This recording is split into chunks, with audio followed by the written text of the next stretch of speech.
When Edgar Allan Poe came to Baltimore, he was famous. He was making money off of his lecture tours. He had found financial backing to establish his magazine, which was his great dream. He was about to marry his childhood sweetheart.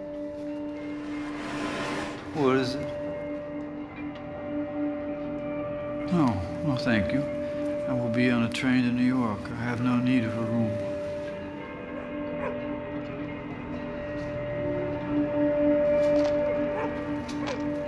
And he died.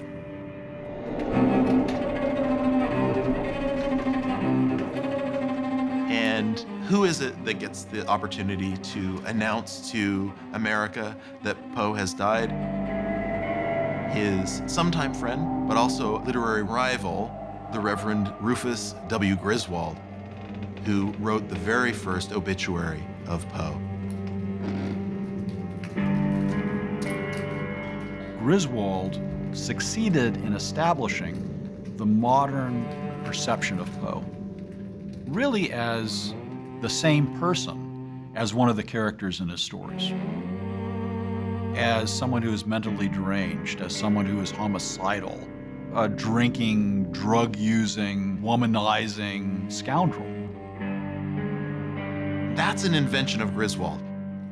It's a complete fabrication. Who was the real Edgar Allan Poe? I feel like he slips further away from me the more I know about him.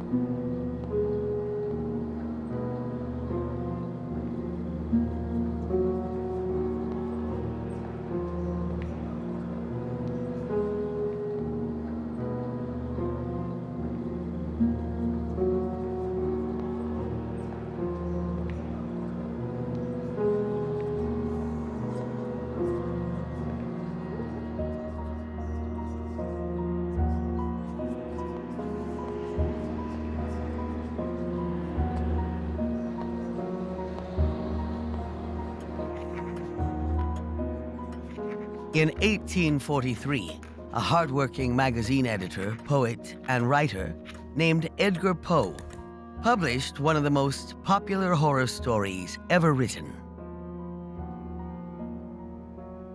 True. Nervous, very, very dreadfully nervous I had been, and am. But why will you say that I am mad? The disease had sharpened my senses, not destroyed, not dulled them. The narrator grabs you right in the first sentence. He said something like, mad? You think I am mad? You know, people say I'm mad. I'm not mad. And then he's clearly mad. And yet he's telling you this story that's mad and sane at the same time.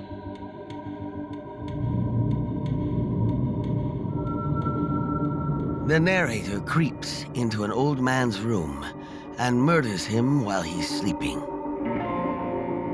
You should have seen how wisely I proceeded, with what caution, with what foresight, with what dissimulation I went to work.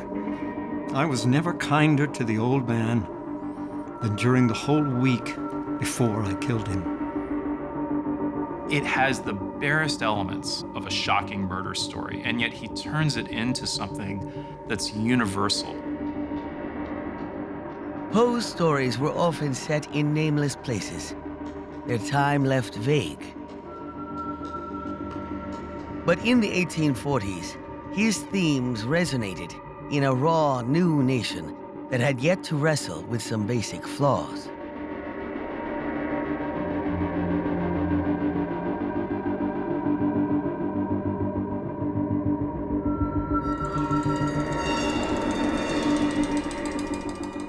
Poe writes about violence and cruelty, madness and irrationality, existential doubt and dread. He wanted Americans to understand what was strange about their own culture. He saw that strangeness, the strangeness that most people didn't see.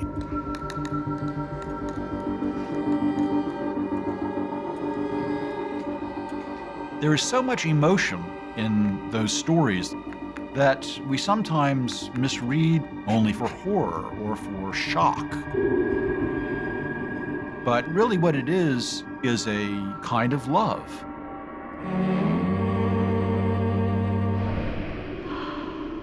Throughout his life, he was searching for unequivocal love.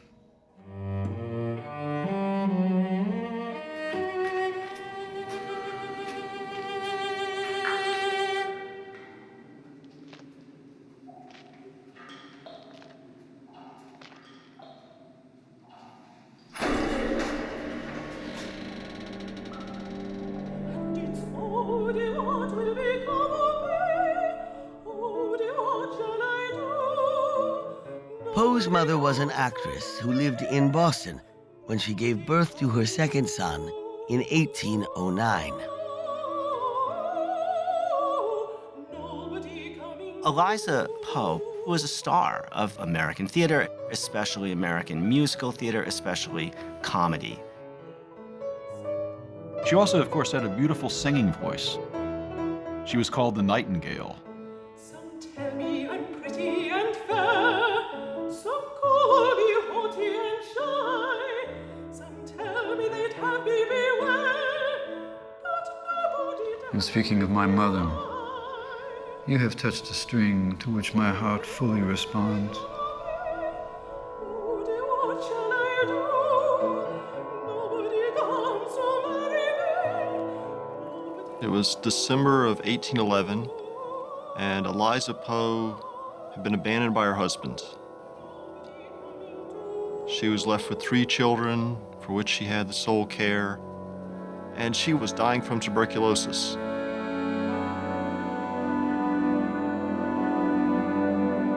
With Edgar, his brother, and his sister about to lose their mother, a local newspaper printed an appeal. On this night, Mrs. Poe asks your assistance, perhaps for the last time.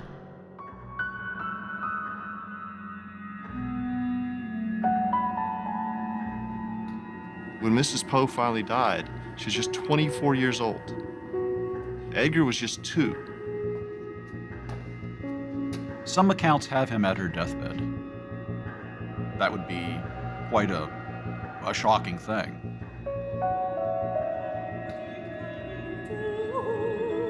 I myself never knew her. I never knew the affection of a father.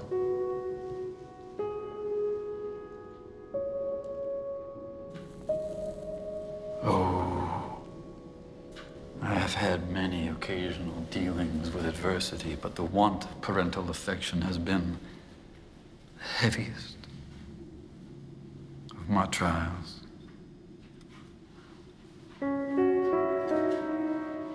No one was ever prouder than I of my descent from a woman who gave to the stage her brief career of genius and beauty. They said that when she died, the theater was deprived of one of its chief ornaments.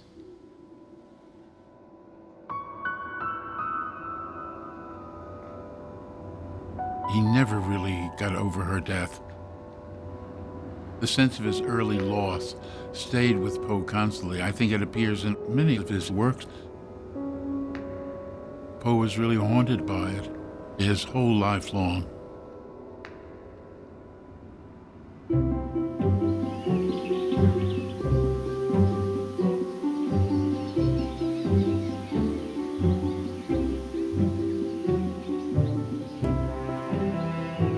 Edgar, his brother, and sister went to separate homes.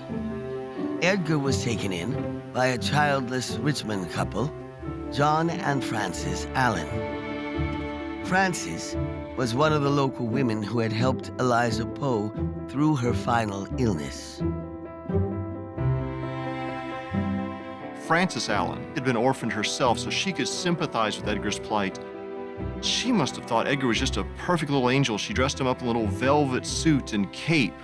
And he always just worshiped his foster mother, Frances Allen. He just thought the world of her.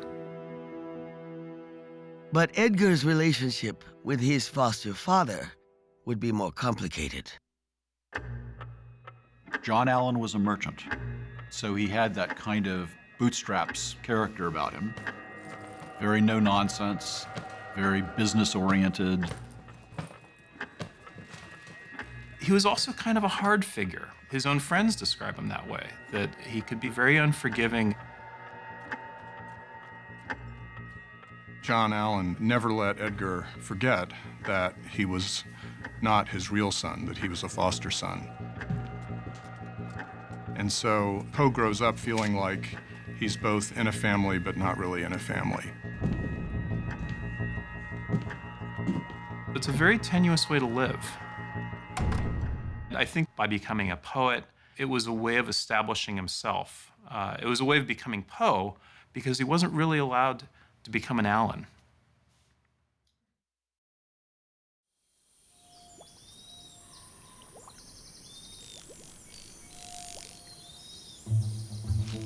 We think of Poe often as a frail character. But in fact, he was an athlete. Running, boxing, swimming. Edgar seemed driven to outdo his classmates. When he was 15 years old, one of his fellow students bet him he couldn't swim down the river a couple miles. So Poe took that bet, and he ended up swimming 6 miles. Against the tide. This was no small feat. It was one way that he was able to prove that he was the equal of any of his peers. I think it's fair to say that Poe often had a chip on his shoulder. Bright, quick-witted, and rebellious, Edgar deliberately set himself apart. He became a fan of the popular bad boy poet of the day. George Gordon Lord Byron was an English poet who cultivated this image of the isolated artist at odds with the rest of the world. Poe consciously adopted that Byronic pose, even to the point of dressing in black and, looking in the distance at nothing in particular and so on. The similarity between Poe and Byron is quite remarkable. They had a similarly very difficult childhood. Abandoned, abused. It pervades the way they think about the world and the way they see the world. Loss and fear, two great subjects in both of their writings.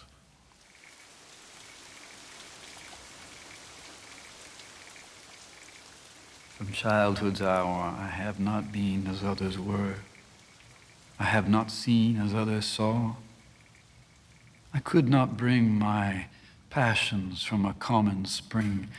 From the same source I have not taken my sorrows. I could not waken my heart to joy at the same tone. And all I've loved alone.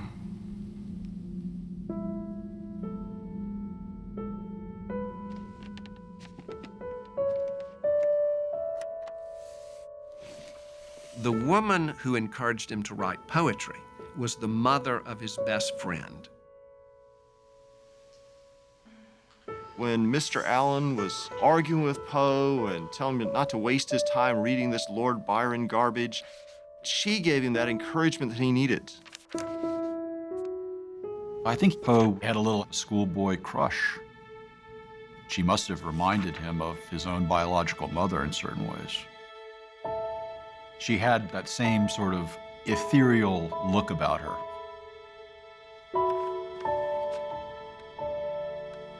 Unfortunately, mental illness took her.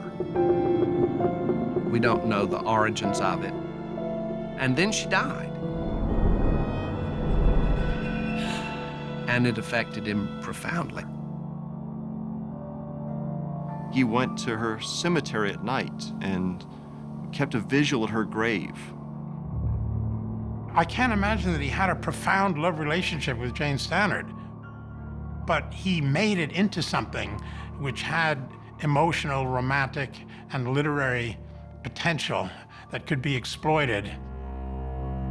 Helen, thy beauty is to me like those Nicean barks of yore, that gently o'er a perfumed sea the weary, way-worn wanderer bore to his own native shore.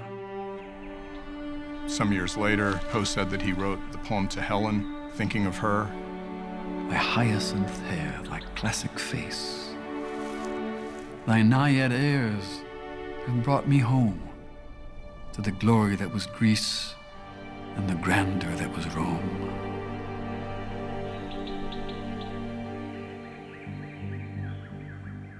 Young Edgar was not alone in his experiences of loss. Early 19th century America had a mortality rate more than 3 times that of today. You could have someone who was in apparently good health carried away very quickly and very tragically. You could also have someone, because of TB, slowly dying away. And childbirth was another great cause of mortality.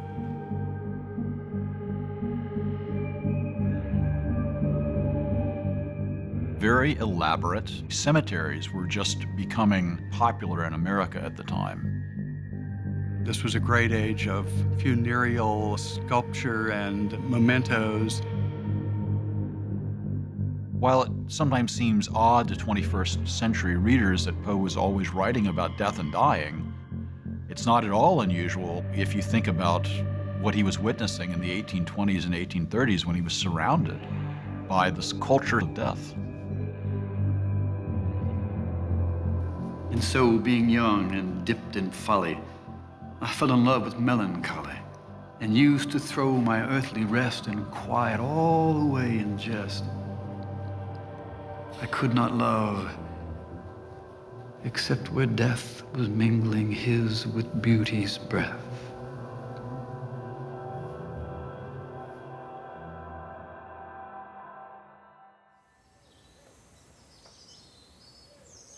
In 1826, John Allan agreed to send 17-year-old Edgar to the brand new University of Virginia.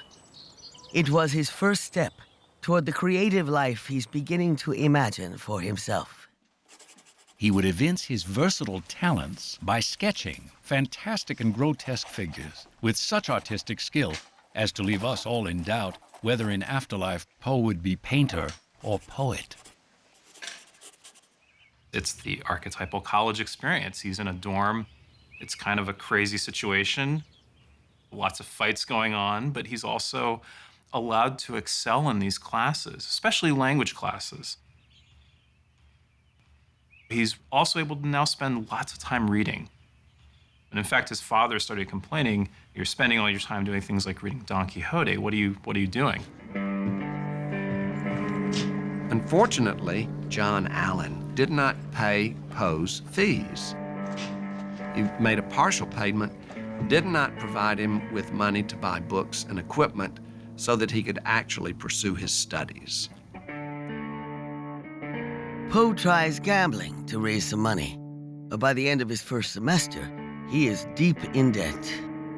And then he appeals to Allan, and Allan says, "Why the hell should I pay your gambling debts? Why don't you come back and do some decent work and earn a living?" Hounded by creditors, Poe is forced to withdraw from the university and return to the Allan mansion in Richmond. But his quarrels with his foster father only get worse.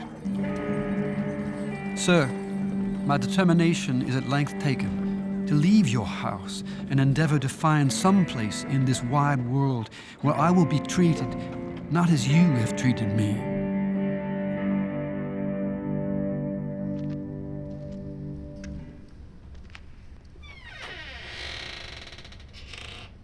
I took lodging at a tavern, taking with me only the clothing on my back. Barely enough pennies to buy bread. He moved to Boston at the age of 18. Why would he choose to come to Boston, of all the cities that were possible?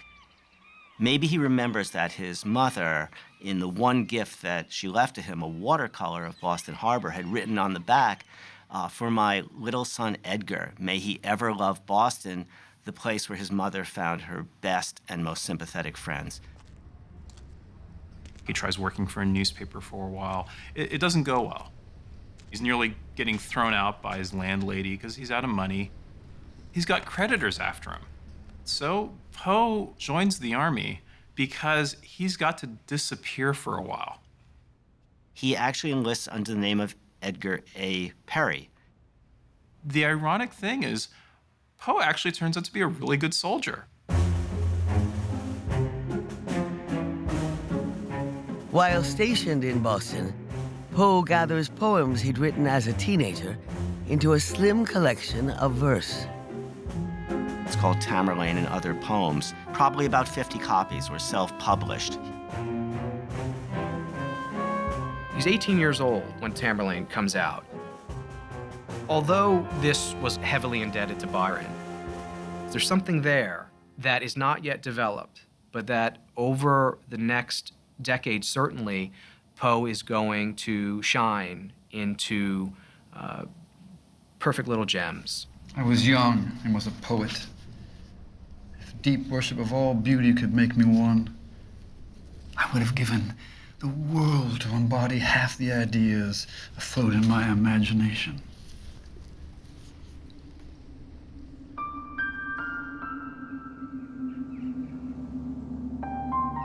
While Edgar was in the army, his foster mother, Frances Allen, died after a lingering illness. It's said that when he returned to Richmond a day late for her funeral and saw how close her grave was to that of Jane Stanner's, he was just devastated and just wept right on that spot. With his mother resting in an unmarked grave at St. John's Church.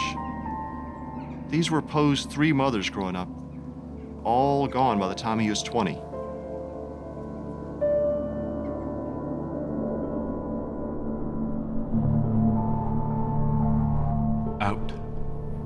Out are the lights, out all, and over each quivering form the curtain, a funeral pall, comes down with the rush of a storm. While the angels, all pallid and wan, uprising, unveiling, affirm that the play is the tragedy man, and its hero, the conqueror worm.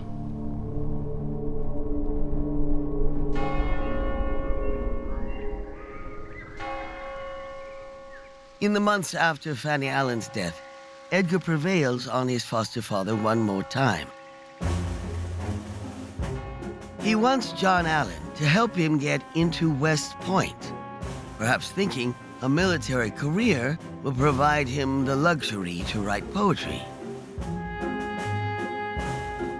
But there was a whole level of discipline involved at West Point that Poe was really not prepared for. And he started to really resent his instructors, really resent the routine, and started writing this really vicious poetry, actually, about a lot of his instructors, which is, if anything, what he became known for at West Point. Within a few months of arriving, Poe tries to leave the military academy. When he couldn't get an honorable discharge, he gets himself thrown out. He just broke all the rules. He didn't turn up for drill. He didn't turn up for class.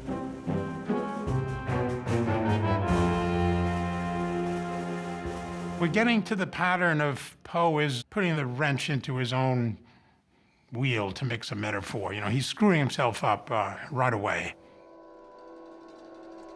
Having burned his bridges with the military and with his foster father, Poe starts over once again. At 22, the young poet moves to the one city where he has blood relatives. It was in Baltimore that he began to cobble together a sort of family made up of Maria Clem, who was his aunt, and Virginia Clem, who was his first cousin. Edgar moves into his Aunt Maria Clem's small house seeking roots in a family of his own. He finally found some sort of stability. He found a household that he could live in. Edgar sets out to pursue a career in literature. Writing was not a paying job in 1830s America, but Poe hadn't given up hope of an inheritance. Then his foster father, John Allan, dies in 1834, and the will leaves Poe nothing. John Allan had several illegitimate children, and even the illegitimate children were recognized in the will, but Poe got not a penny. That's tough.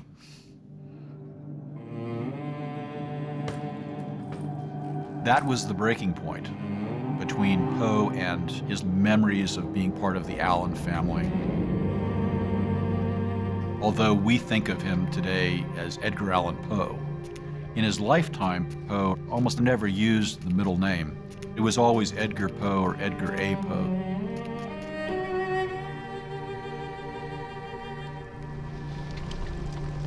In the space of a few years, Poe has gone from being the scion of a wealthy Virginia family to being in a hovel and having no apparent future in front of him. Dear sir, your kind invitation to dinner today has wounded me to the quick. I cannot come, and for reasons of the most humiliating nature in my personal appearance. He has this terrible ability to write a begging, threatening letter where the begging doesn't work and the threatening doesn't work. If you will be my friend so far as to loan me $20, I will call on you tomorrow. Otherwise, it will be impossible, and I must submit to my fate.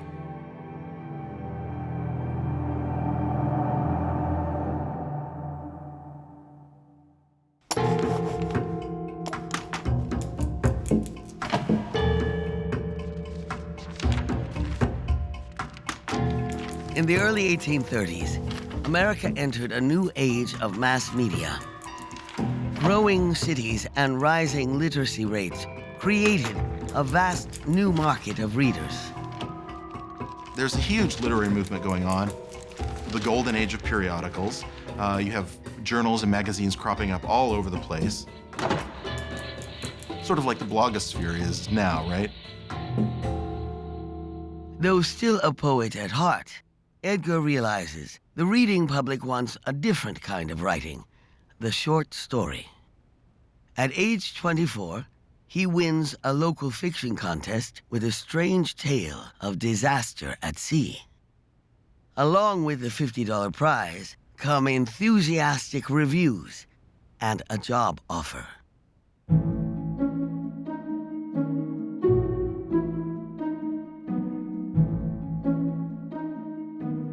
Poe leaves his newfound family, Mariah and young cousin Virginia, and moves back to Richmond, the city where he'd been disowned. He will be the editor of the Southern Literary Messenger, a struggling new publication devoted to elevating the literature of the South. Thomas W. White, the owner and publisher, was someone who frankly understood his limits in the magazine world and turned a lot of work over to Poe.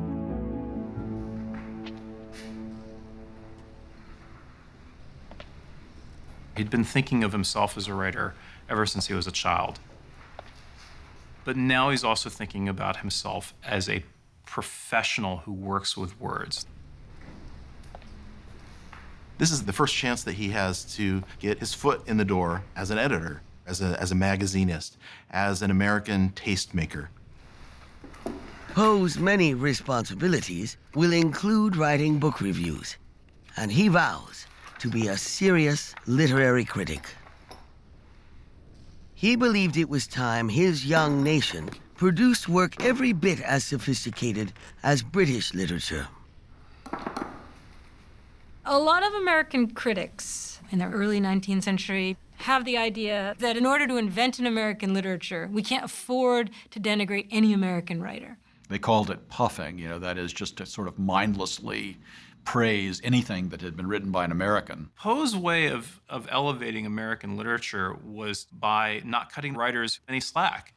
We see no reason why Colonel Crockett shouldn't be permitted to expose himself if he pleases, and to be as much laughed at as he thinks proper. Poe earned the reputation and the nickname the Tomahawk Man. He was antagonistic, he was hypercritical.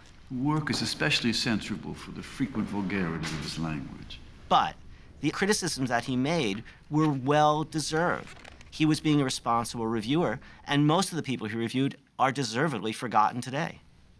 It is a mere jumble of absurdities. I think he did that because he found, that sets me apart, and people loved it. You know, people always love dirt.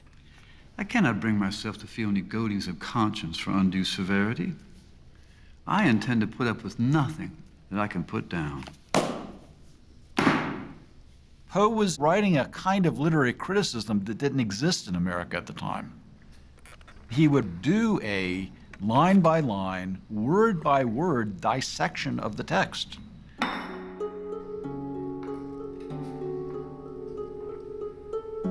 In addition to that, this is where he really starts to write stories that we would recognize as Poe stories. Though committed to elevating American literature, Poe believes he can also feed the popular appetite for entertainment. And Berenice, which runs in the Southern Literary Messenger, is a good example of this. It's a pretty weird and disturbing piece of work. I slowly raised my eyes to the countenance of the corpse. There had been a band around the jaws, but I know not how. It was broken asunder. The livid lips were wreathed into a species of smile, and through the enveloping gloom, once again there glared upon me in too palpable reality the white and glistening and ghastly teeth of Berenice. In a fit of madness, the narrator pulls the teeth from the corpse of his fiancée. With a shriek, I bounded to the table and grasped the ebony box that lay upon it. It slipped out of my hands and fell heavily and burst into pieces, and from it, with a rattling sound, there rolled out some instruments of dental surgery, intermingled with many white and glistening substances that were scattered to and fro about the floor.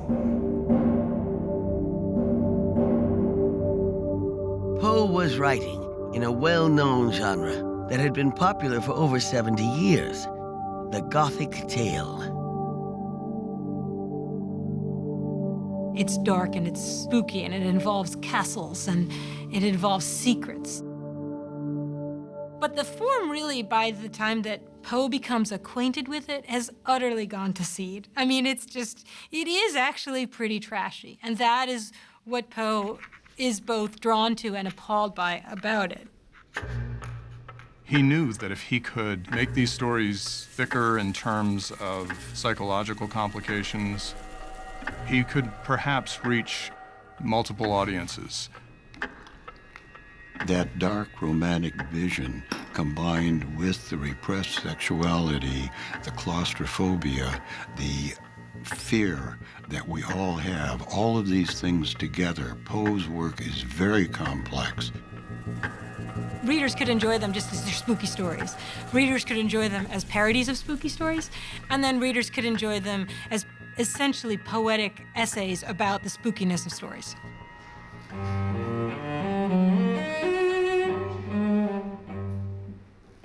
But Thomas White, his editor, was a careful businessman in the business of publishing a magazine. So a story like Berenice, that's the sort of thing that would make Thomas White nervous.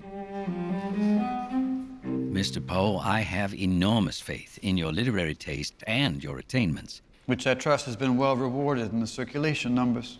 But I have received complaints about your tale, Berenice. Thomas White felt that Berenice was vulgar, was much too sensationalistic. Poe felt he needed to defend this because Berenice represented exactly the kind of story he wanted to write. The tale may be in bad taste, But the history of all magazines plainly shows that any that have attained celebrity were indebted to articles in nature similar to Berenice.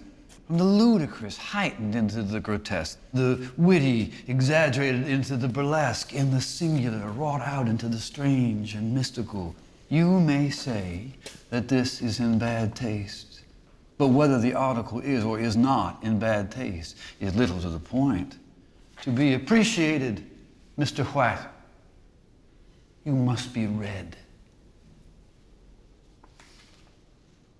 From the start of his career, we have in Poe two kinds of writers. We have the producer of popular work that he knows is going to sell. And yet we have this other writer who has literary aspirations. He wants to be taken seriously.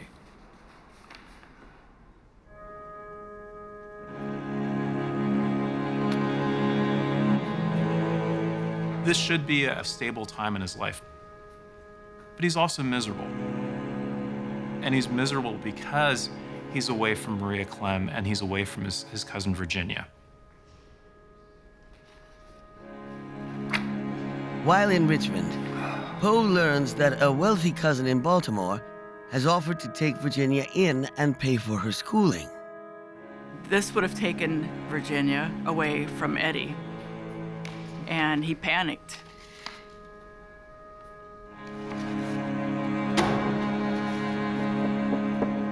I was blinded with tears.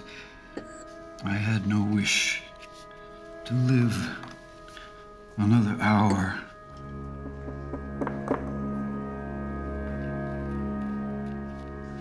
My dearest auntie, I love Virginia passionately, devotedly.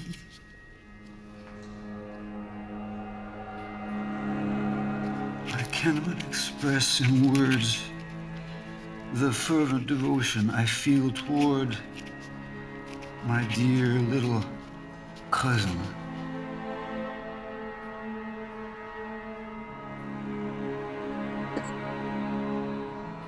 Part of it for Poe was that he'd finally found a family and he wanted to stay in it for good. Virginia, my love, think well before you break the heart of your cousin.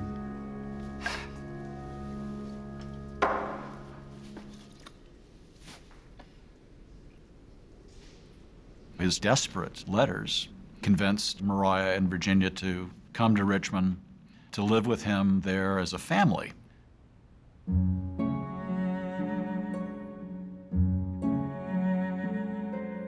She's 13 years old, he's 27. It's a bit of a mismatch, but it's not one that was unknown for that time. In order to be married, they had to lie about her age. So it was obviously something that was disapproved of at the time. I think he loved her. I really do think he loved her, but not in a sexual way, not in a grown-up way. I think Eddie looked at her as a little sis. I mean, that's what he called her. My own sweetest sissy. People around town describe Virginia as being very cheerful and loving, very childlike. Even when she was starting to get a little bit older, she'd rush out into the street and embrace him when he got home from work. And they said they were a fairly happy family. No matter how poor Poe was, he made sure his wife had tutors and music instructors. And he loved to hear her sing and play the piano, and he would play the flute along with her. And the mother-in-law, she would sing along. They have little concerts together at night while he's writing stories about burying your wife in the basement or pulling out her teeth. So it was a reasonably normal, happy home life.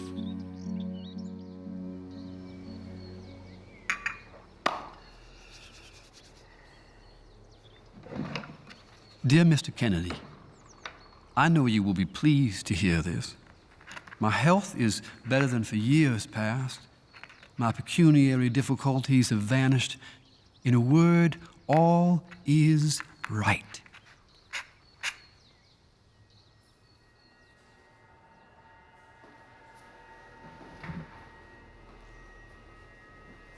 You might think, at last he's arrived. This is the work that he was meant to do. It's the source of steady income.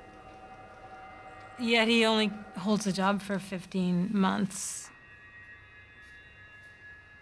He said he left because he quarreled with the editor. He said that he was too good for the magazine. He wanted to move on, for sure. Poe didn't get along well with anybody, really, for long.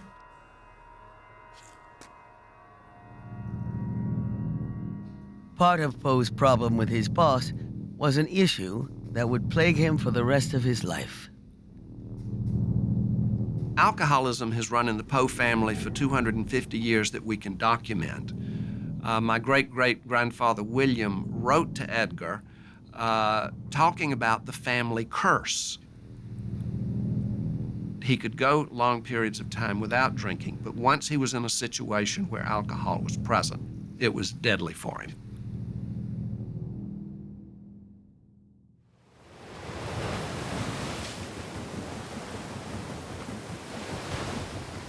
By age 28, Poe has begun to build a literary reputation. He leaves Richmond to try his hand in New York City. But he arrives on the eve of one of the worst financial recessions in American history. After a year of struggle, he moves on to Philadelphia. In 1839, Poe lands an editing job at Burton's Gentleman's Magazine, an up-and-coming periodical. Maria, Virginia, and Edgar settle in for what will be their longest stay in one city. Life in Philadelphia was really the picture of middle-class domesticity. They had a little house, they had a little yard, I think they had some pets. Poe was firing on all cylinders, creatively and also as a magazine editor. Poe joins the busy literary circles of Philadelphia, making friends despite his often caustic reviews. Inevitably, he crosses paths with another ambitious young literary critic. Poe meets a person who would become very, very significant in our understanding of Poe himself, and that's the Reverend Rufus W. Griswold. Rufus Griswold was a reviewer and anthologizer. Like Poe, he viewed himself as an American tastemaker. But unlike Poe, Griswold had no problem trading positive reviews for favors. Griswold was a great puffer. If you puffed Griswold, Griswold would puff you. Poe had this kind of piety about it. Like, he wouldn't puff anybody, and he didn't expect anyone to puff them, because he thought that there should be real value.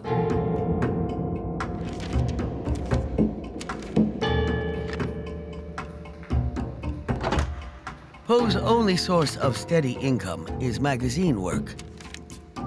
While he's editing one periodical, he's writing for another. Sometimes he was the only one on the staff of the magazine. Commissioning, proofreading, editing, getting the illustrations, going to the printer, getting the paper, choosing the type. There's a lot of things you have to do. The owner would have another job. He'd be an actor, he'd be something, he'd have a business, he'd go away, and there's Eddie Poe sitting there. Given the technology that produced that magazine, that is exhausting work. Poe would go home from the office every evening, have dinner, and then he would write. And he would stay up, late into the night writing. Poe could be an extraordinarily disciplined and productive writer. It seemed to come out of late nights, drinking a lot of coffee and working on a deadline. And sometimes Maria Clem would sit beside him, keeping him company while he composed these stories that were totally unlike what he did during the day.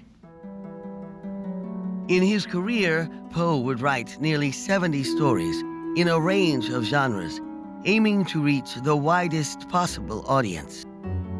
A third of his short stories are comedies. He liked a romantic comedy. Only a dozen of Poe's tales are horror stories, but they remain his most popular. Among them, The Fall of the House of Usher, The Pit and the Pendulum, The Mask of the Red Death, The Black Cat, The Premature Burial. Poe was writing in the old-fashioned genre of the Gothic tale, but the terrors he was tapping into were very much of the moment. Premature burial was a real fear in the 19th century because people seemed dead, but they weren't. As odd, as bizarre as that seems, during periods of epidemics, and there were several during Poe's lifetime, there were lots of public interments taking place very hastily without proper medical examination, and there were many, many instances of people actually being buried before they were dead. Coffin makers provided gadgets to allow the victim to ring an alarm on the surface. Poe devoured the sensational accounts and would work the horrifying idea into several stories. Premature internment is the ultimate claustrophobia. The unendurable oppression of the lungs, the stifling fumes of the damp earth, the clinging to the death garments, the rigid embrace of the narrow house, the blackness of the absolute night, the silence like a sea that overwhelms, the unseen but palpable presence of the conqueror worm. Poe is talking about the subject that makes him so universally interesting. Except for sex, you can't get anything more human and fundamental than fear.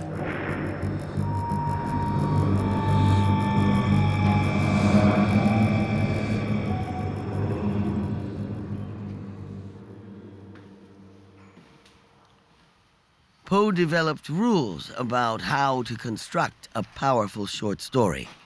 First, the artist must decide, of all the innumerable effects or impressions, what one shall I select?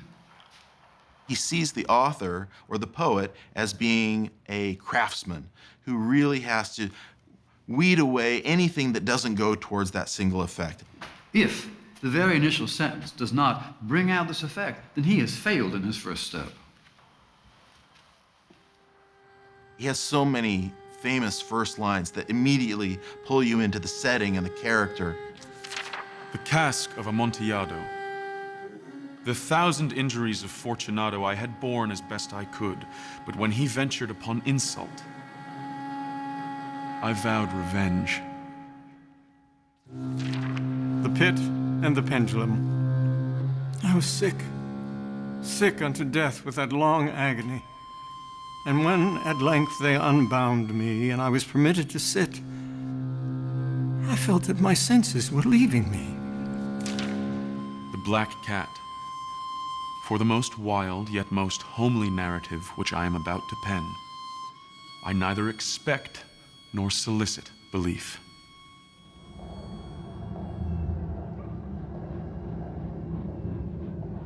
Poe is responding to a new American urban culture, which is very aware of crime. There was a lot of poverty, there was a lot of class rivalry and competition, there was urban violence. It was a time of great uncertainty for Americans. There were great financial panics. There were poor on the streets. There were immigrants. What was going to happen to this country? Nobody knew. Anxious and unsettled, the reading public welcomed reassurance. There was a great popular appetite for stories in which problems or complexities were resolved. characters would, through some sort of happenstance or fate, figure out their problems, resolve their dilemmas. Justice would be done. Ever aware of the public's tastes, Poe recognized an appetite for a new kind of fiction. What Poe did is he took that desire for rationality and order imposed upon chaos and created a form that could satisfy that in a modern way, in a way that was plausible to readers. With just 3 short tales, Poe invented a new genre of literature, the detective story, with a new breed of hero.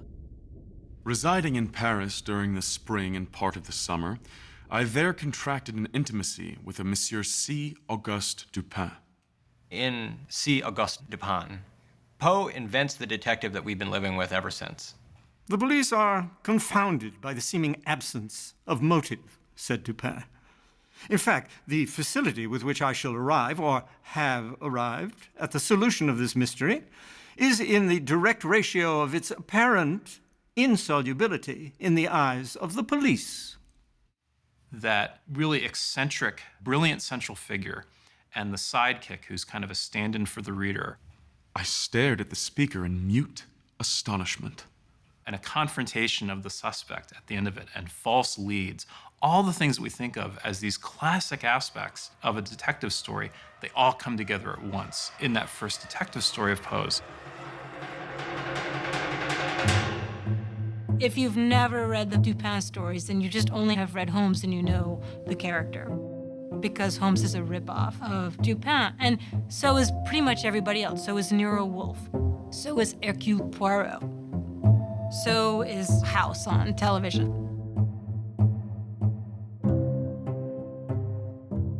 Poe's finally making a name for himself, but he's not making money.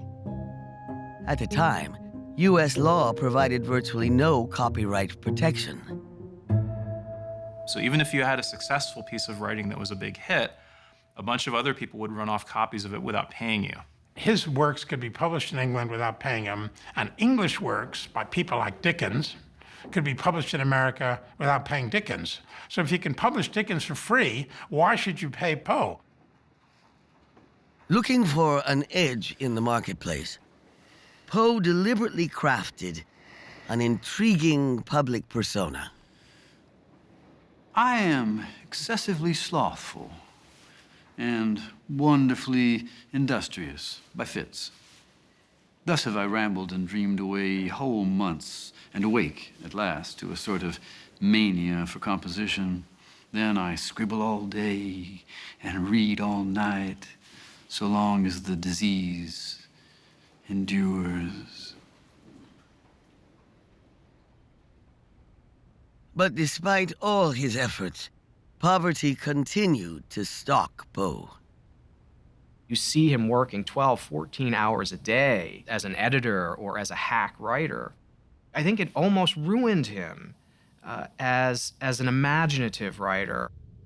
I've been so far essentially a magazinist, bearing not only willingly but cheerfully the sad poverty that the condition of the mere magazinist entails upon him in America, where, in more than any other region upon the face of the globe, to be poor is to be despised.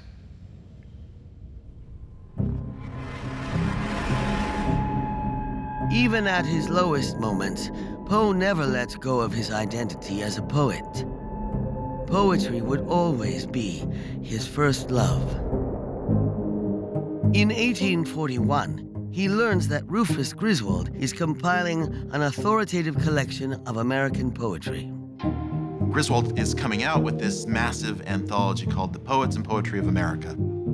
So of course Poe is desperate to get himself into this book. Griswold does publish a few of Poe's poems. Then he asks Poe to return the favor by reviewing the book. Poe pointed out what was good about Griswold's anthology, but then he said what was bad about it. Oh, he has some talents, we allow. But as a critic, his judgment is worthless, simply because reason and thinking are entirely out of Mr. Griswold's sphere.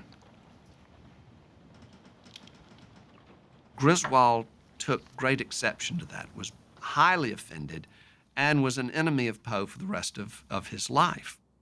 Poe really had a knack for making enemies. You really have to give it to him.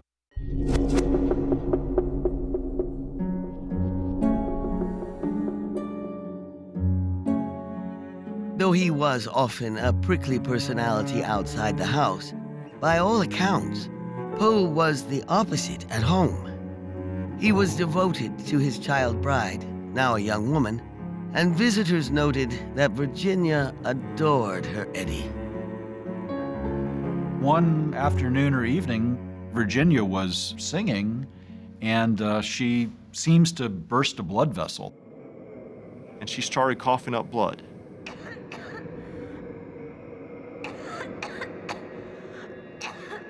It's the first signs of tuberculosis. It cast a shadow over Poe that lasted for years. And no matter what his successes were, that was a constant for him. His worry about his wife's health. My dear little wife has been dangerously ill. A fortnight since, while singing, she ruptured a blood vessel. And it was only on yesterday that the physicians gave me any hope of her recovery.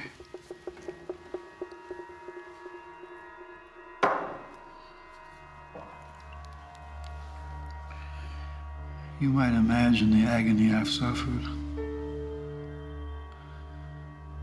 For you know how devotedly I love her.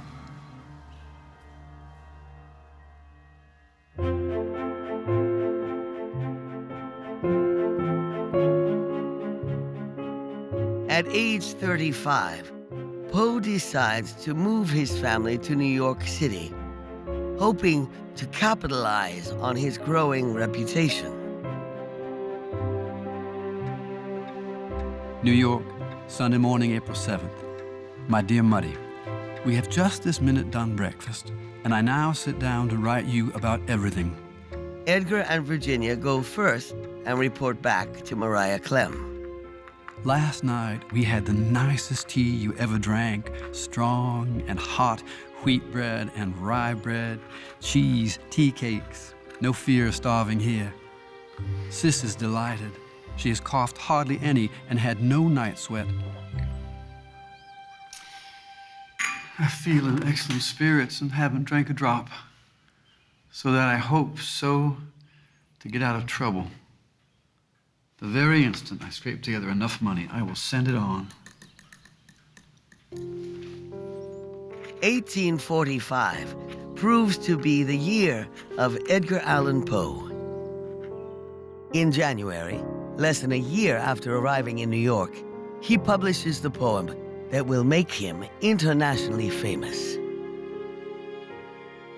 The Raven is his breakthrough. It's the literary work, the poem, that sort of puts him on the literary map in a way that he hadn't ever been before.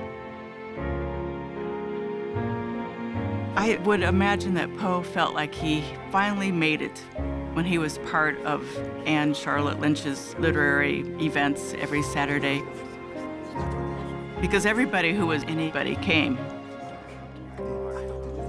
They would turn the lights down. He had to read The Raven, of course, over and over. Everybody wanted to hear him read The Raven. And he spoke in a very dramatic voice. It ran in his blood. He was quite the entertainer. Once, upon a midnight dreary, while I pondered weak and weary over many a quaint and curious volume of forgotten lore, while I nodded, nearly napping, suddenly there came a tapping, as if someone gently rapping at my chamber door. 'Tis some visitor, I muttered, tapping at my chamber door. Only this and nothing more.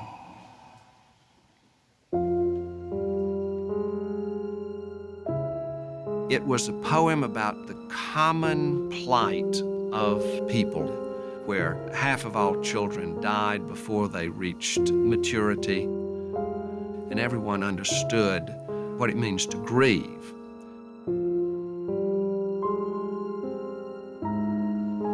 Then methought the air grew denser, perfumed from an unseen censer swung by seraphim whose footfalls tinkled on the tufted floor.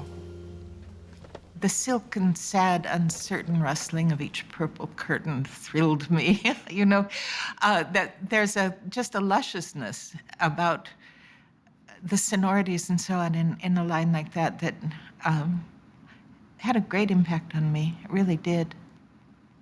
And the raven, never flitting, still is sitting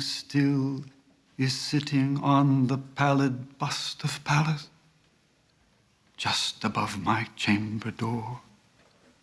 And his eyes have all the seeming of a demon that is dreaming, and the lamplight o'er him streaming throws his shadow on the floor. And my soul, from out that shadow that lies floating on the floor,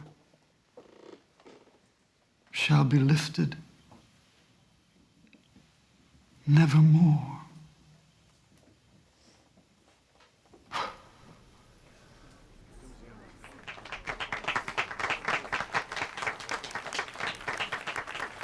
He wanted fame, and boy, did he get it with The Raven.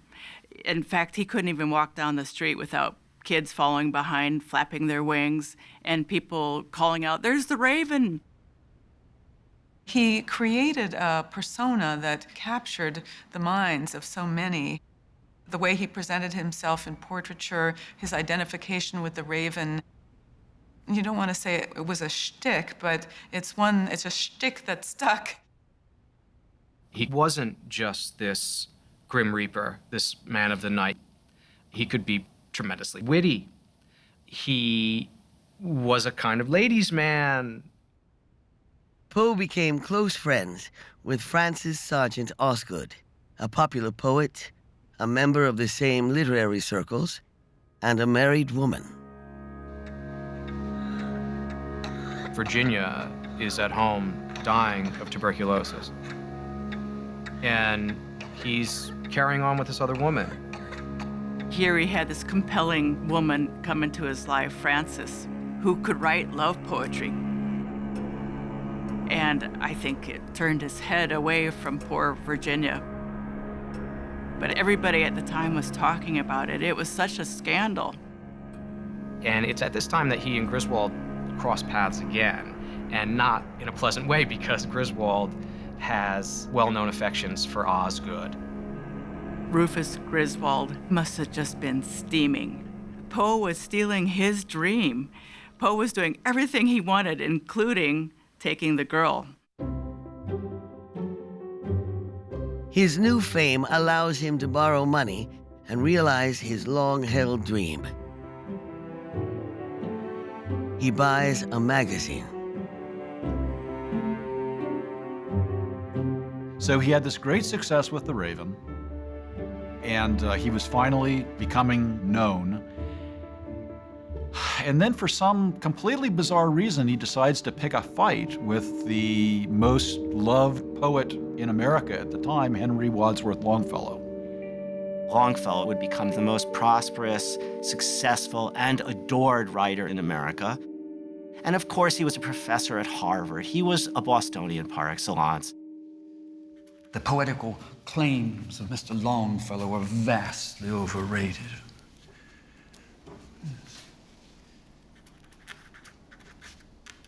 Overrated. And that the individual himself would be little esteemed without the accessories of wealth and position. Longfellow was the person that Poe was supposed to be. If he had stayed in college, if he had inherited that money from the Allens. And when he saw Longfellow, he saw someone that had the life that he should have had but was denied. He accused Longfellow of being a plagiarist, but he also profoundly disapproved of the sort of writing that Longfellow was doing. He could see that Longfellow was a brilliant versifier, but he thought that Longfellow didn't understand what poetry was about, that his poetry had no soul. But there was a political dimension to Poe's attacks on Longfellow, the slavery debate. Poe himself never spoke out directly to defend or condemn slavery, but he was a loyal son of the South. It's not as if Poe just grew up in the South and there was slavery in the South. Slaves were imported right down the street from where Poe was living as a teenager. They were bought and sold, they were imprisoned there. Poe inevitably would have seen human trafficking on an almost daily basis. But above all, Poe was a purist about literature. For him, the greater sin may have been that Longfellow and other New England writers injected politics into their poetry. We despise them and defy them, the transcendental vagabonds. They may all go to the devil together.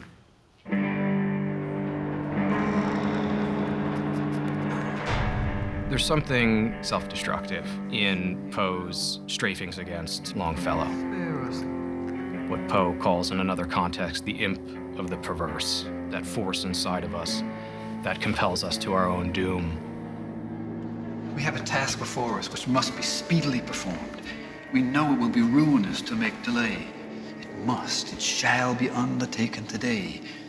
And yet we put it off until tomorrow. And why? There is no answer, except that we feel perverse. As Americans, we always want to think of ourselves as perfectible. That's the American dream, right? But Poe sees the dark side of the American dream. He sees the way that we sometimes do things wrong, almost in spite of ourselves and almost because we know they're wrong. So Poe really prefigures our understanding of human psychology.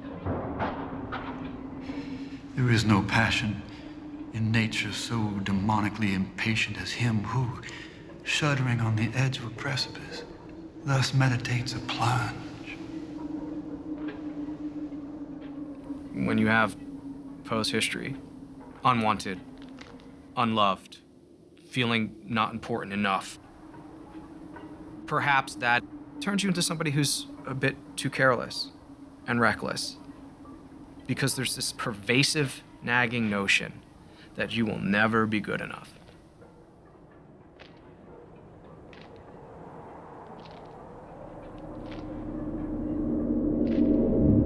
In just 1 year, the scandalous relationship with Francis Osgood and Poe's attacks on Longfellow have undone his accomplishments.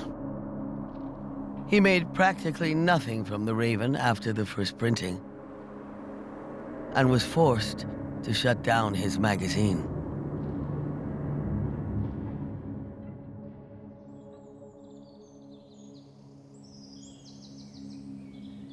Poe, Virginia, and Maria escape Manhattan for a cottage in Fordham, New York. He's out in this sort of farmland. There's apple trees. He's trying to tame a bird. It should be a very bucolic scene. But what you have is Poe very ill a lot of the time, but trying his hardest to keep writing, and Virginia just declining and declining. The autumn came and Mrs. Poe sank rapidly in consumption. She lay on the straw bed wrapped in her husband's greatcoat, a large tortoise-shell cat on her bosom, the sufferer's only means of warmth.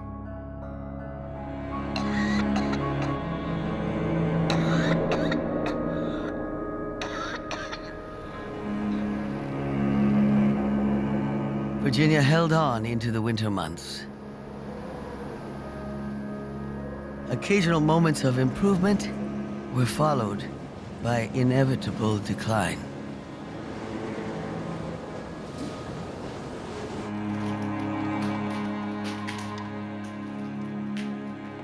It was a never-ending oscillation between hope and despair, which I could no longer tolerate without loss of reason. I became insane with long intervals of horrible sanity. During these fits of absolute unconsciousness, I drank God only knows how much, how often. As a matter of course, my enemies preferred the insanity to the drink, rather the drink to the insanity. I had indeed almost abandoned all hope in a permanent cure when I found one in the death of my wife.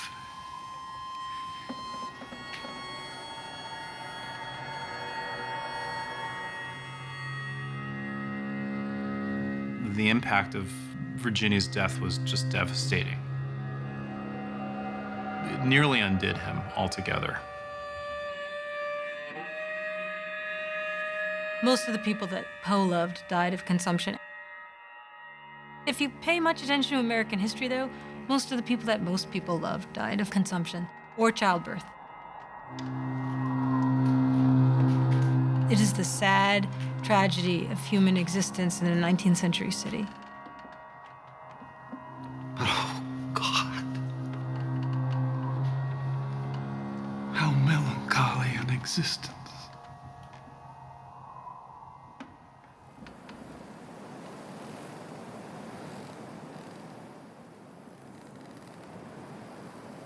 Poe published very little in 1847. He was able to do very little. He focused his attention on writing Eureka. In the depths of his grief, Poe produces his most eccentric work. A long essay that attempts to explain the origins of the universe. Some interpreters see within it a glimpse of 20th century physics. Poe develops not only the basic concepts of relativity theory, but also the Big Bang theory, and he expounds on why the universe has so much empty space. One of the things that's remarkable about it is how modern it is as a cosmology, when you consider he had nothing to work from, really. What is it that induces in the poet himself the poetical effect? He recognizes the... In 1848, he began giving public lectures again, began traveling again, began socializing again. He wanted to remarry. He wanted a rich wife. He needed a rich wife. If he had a rich wife, he could have his own magazine, and he would not have to be a Grove Street hack anymore. This launched him on a series of near engagements, all of which turned out very badly. While he was courting one, he was courting another, he was proposing to one, he was seeing another. As your eyes rested appealingly for one brief moment upon mine, I saw that you were Helen. My Helen. When you read what he said to the women he was courting, including falling on his knees and hand over the heart and forelock down and heavy breathing and all kinds of promises, it seems just so over the top. She tenderly kissed me. She fondly caressed. And then I fell gently to sleep on her breast. The women he was pursuing were not 13-year-old tubercular girls who were going to be reliant on him. These were often working poets who had their own livelihood to protect. One of them was a woman named Sarah Helen Whitman. They had a courtship that had culminated, Poe thought, in her accepting his proposal of marriage.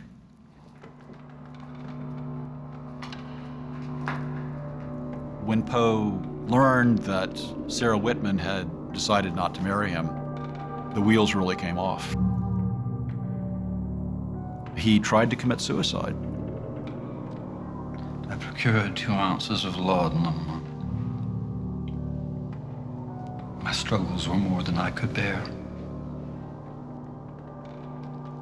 A friend was at hand who aided me, and if it can be called saving, saved me.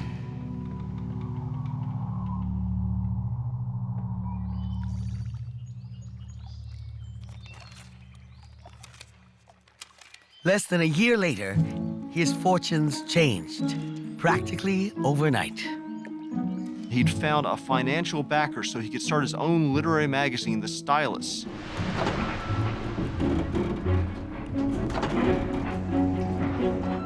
Poe set off on a journey to raise more money. My plan was to take a tour through the principal states, especially west and south, lecturing as I went, to pay expenses. Thoroughly dignified, more supremely noble than the poem. The death, then, of a beautiful woman is unquestionably the most poetical topic in the world. The last stop was Richmond, the city he had left more than a decade earlier. When Poe came back to Richmond, he was Edgar the Raven Poe. He was a household name, and he was a celebrity returning back to his hometown. He visited old friends, he made new ones. His sister and her foster family were still living in Richmond, and they welcomed him into their home. This poem, written solely for the poem's sake. Poe renewed his friendship with a childhood flame, Elmira Royster Shelton, who was now a wealthy widow. And he really started courting Elmira seriously. Elmira might have been skeptical of Poe's motives, but she finally agreed to marry him. Poe wrote to his mother-in-law that it would clearly be a marriage of convenience. My own darling Muddy, I confess that my heart sinks at the idea of this marriage. I think, however, that it will certainly take place, and that immediately. But before Poe and Elmira could marry, Edgar had a trip to make. He would travel to Philadelphia for a brief editing job, then on to New York to pick up Maria Clem and bring her back to Richmond for the wedding. He came up to my house on the evening of the 26th of September to take leave of me. He was very sad and complained of being quite sick. I felt his pulse and found he had a considerable fever and did not think it probable that he would be able to start the next morning.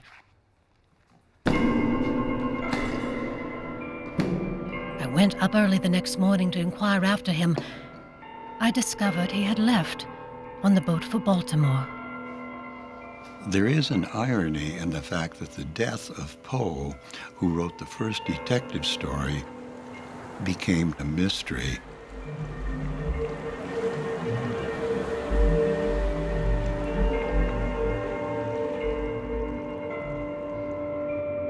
Poe arrived by steamboat in Baltimore on September 28, 1849. His plan was to immediately board the train for Philadelphia, then travel on to New York.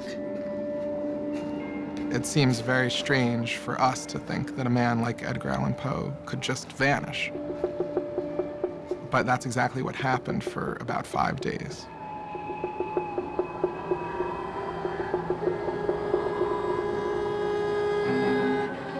When he was found, he was still in Baltimore, semi-conscious, dressed in ill-fitting second-hand clothes that looked nothing like the kind of clothes he would have worn.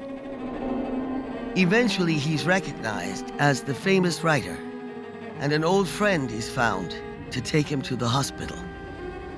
He spent his last 4 days delirious, in and out of consciousness, talking to shadows in the wall, not making any sense. 4 days later, Poe is dead at the age of 40. Poe dies alone without it ever being completely clear what exactly he was suffering from. Poe's mysterious death has prompted dozens of theories. That he suffered from rabies, or died from a brain tumor, or perhaps he was an accidental victim of warring political gangs on the streets of Baltimore. It's unlikely we'll ever know the answer. Thank heaven. The crisis, the danger is past. And the lingering illness is over at last. And the fever called living is conquered at last.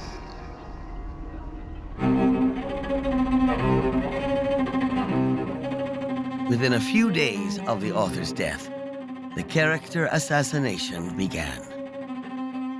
Poe made the mistake of dying before his greatest literary enemy, Rufus Griswold. Griswold wrote the obituary of Poe, and in it he pilloried Poe. He took him apart. He says, Edgar Allan Poe is dead. Many will be shocked by this, but very few people will be grieved by it. He says Poe had few or no friends. He was sort of this miserable person. But Poe's friends, and he did have many friends, rallied to his defense and wrote more favorable obituaries. But of course, the damage is done by that point.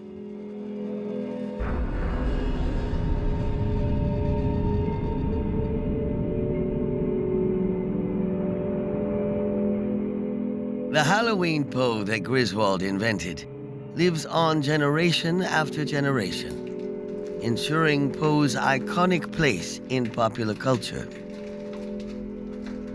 But it will always be Poe's writing that is his real legacy.